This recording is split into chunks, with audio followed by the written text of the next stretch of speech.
Voilà, alors vous avez donc des images que vous avez mises sur le côté. Les images, elles sont sur le calque texte.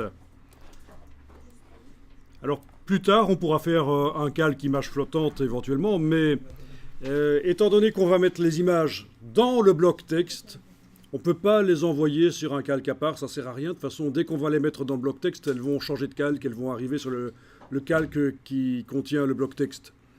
Vous voyez? Donc c'est différent d'hier, où on avait des images flottantes sur un calque qui était au-dessus du calque texte.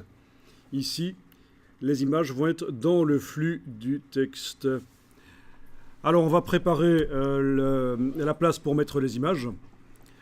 Vous allez zoomer sur le texte et vous allez créer un paragraphe vide. En prenant l'outil texte, vous allez cliquer à la fin d'un paragraphe existant. Vous voyez le curseur qui clignote là à la fin du paragraphe. Vous enfoncez la touche Entrée sur le clavier. Alors, voyons un peu ça. La touche Retour chariot. Je viens de tester, si vous enfoncez la touche qui est en bas à droite sur le clavier, ça ne marche pas.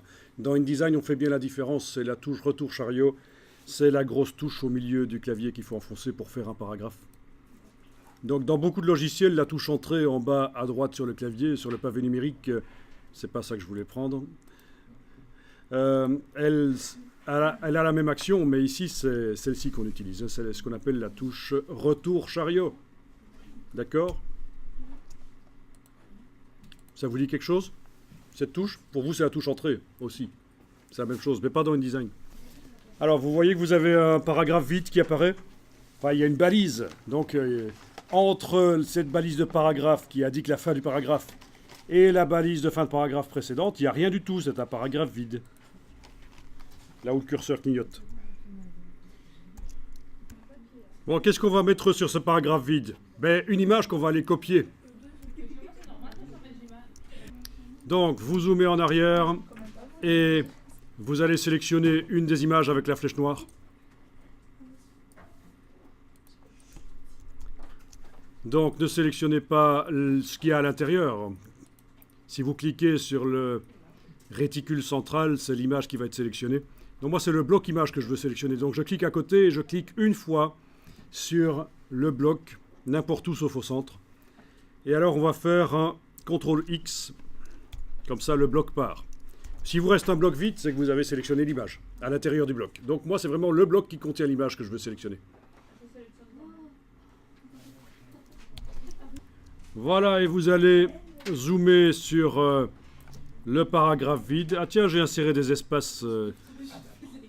Voilà, je vais les supprimer. Voilà, vous avez le paragraphe vide qui est là. Et vous allez coller l'image en faisant un CTRL V. Et voilà. Alors, il est tout à fait normal que parfois l'image déborde sur le texte qui est juste avant. Je vais vous expliquer comment résoudre ce problème habituel. Est-ce que vous avez aussi ce problème de l'image qui déborde sur le texte qui est avant?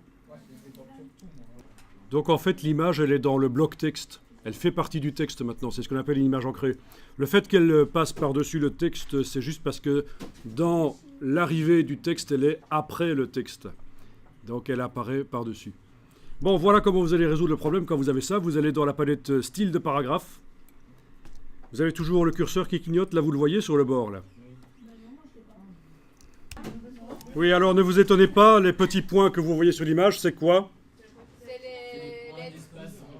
C'est les espaces entre les mots, oui, les balises qui montrent les espaces entre les mots. Bon, mais c'est pas grave, mais c'est... Puisqu'on me pose la question de savoir ce que c'est ces petits points, c'est ça. Ok, donc ici, vous avez la palette style de paragraphe, vous allez cliquer sur paragraphe standard et l'image descend. Donc on a quitté, sur ce paragraphe-là qui contient l'image, on ne met pas le style corps du texte. Alors, si votre image est trop grande, vous allez la sélectionner avec la flèche noire et la redimensionner avec l'outil de transformation manuelle en prenant une poignée et la touche majuscule. Donc, si jamais vous avez votre image qui déborde comme ça sur le texte de droite, c'est flèche noire, sélectionner l'image, puis outil de transformation manuelle, Poignée du coin, touche majuscule et on redimensionne. Vous pouvez même la faire plus petite ou plus large que la colonne, tant qu'elle ne déborde pas sur le côté. Ok, faites-la plus petite comme ça, c'est bien.